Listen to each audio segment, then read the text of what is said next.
Stepping. For this, you'll need a book. Any book will do. The bigger the book, the more challenging the exercises will be. So go ahead and grab a book. And when you have it, let's place it on the floor right in between the feet. So it is important to maintain that really good posture. We're engaging through the core muscles, the front, the sides, and the backs. We're drawing the shoulders over the hips and pulling the head back. And let's start. So we'll start with both feet on one side of the book. So our dynamic stepping is stepping in different directions. So we'll pull one foot up and over. So as high as is comfortable without having to lean back. If you need a little bit more support, you can keep your hands onto the chair, and then we'll move the other foot from side to side. So we want to do as high as is comfortable, so you're really working those legs as we move side to side. And as you lift the leg, lift the toes as well. So we don't want to keep those toes pointing down. So not only are you working the fronts, the thigh muscles, the hip flexors, but you'll also feel some work on those outer hips as well.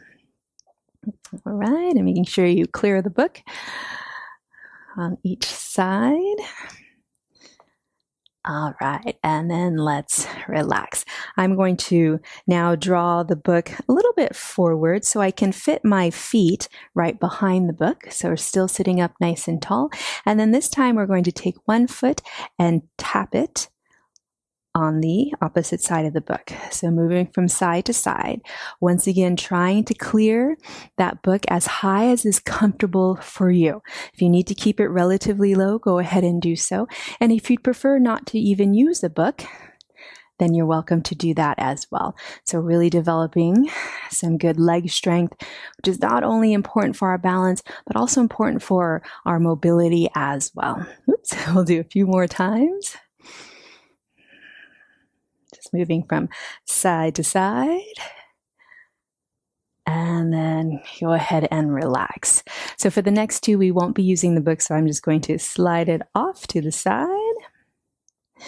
And we'll go to working the strength of the inner and the outer legs. Let's kind of walk our feet over to one side, still keeping those shoulders square forward, still keeping the core engaged. And we're going to step up and over, similar to what we did before, but this time the trailing leg will lift just an inch over the floor and slide over. So we're using more of the inner leg as opposed to the hip flexor and the thigh. And then over to the other side. So step up and over. The trailing leg lifts just an inch off of the floor and slides over. So going from side to side, step up and over, trailing leg lifts and slides, up and over, trailing leg lifts and slides. So remember, you can put your hands on the seat of the chair for a little bit more support, especially if you find that your spine is rounding or if you're collapsing. Try to maintain that really good posture as we finish this round.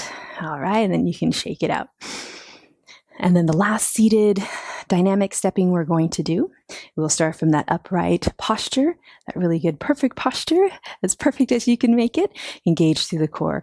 We're going to step one foot forward, and then we'll start to almost drag the heel back towards us. Try to get the sole of the foot as flat onto the floor as you can. So you'll feel the work of the back of the legs. So depending on the surface of your floor, if you have kind of a shiny floor, it might be a little bit easier. If you're on carpet or a little bit of a rug, you might have to work a little bit harder, but do the best that you can for today and the best that you can for your body. So as we drag that foot back towards us, you'll feel some work on the back of the leg. Let's move over to the other side. So we're stepping that heel forward and then start to flatten the sole of the foot as best as you can and then drag it back towards you.